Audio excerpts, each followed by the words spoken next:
United Nations said its special envoy discussed with the Iranian officials the need to start an inclusive political process to end the Yemeni conflict.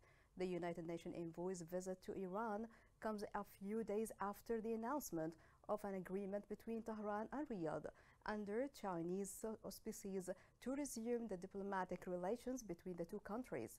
This report has more.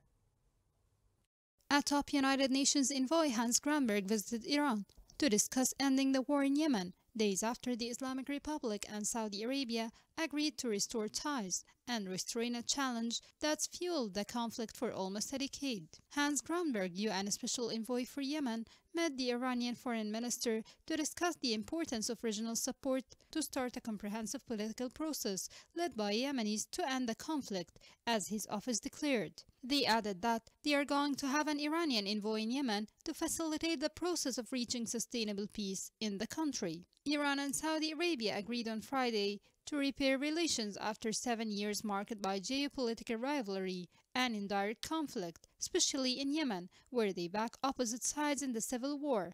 On Monday, Iran said it wanted to mend its relations with more Arab countries. Granberg's visit also included a meeting with China's ambassador to Tehran. China, which brokered last week's deal between Iran and Saudi Arabia, is willing to provide assistance for Yemen's reconstruction. The United Nations said the war in Yemen has killed and injured tens of thousands of people since 2015. Thousands of civilians have lost their lives or their properties, and an estimated 4.3 million people have fled their homes since the start of the conflict, including approximately 3.3 million people who remain displaced and 1 million returnees. Thousands of people remain detained by the parties to the conflict, and many others are missing.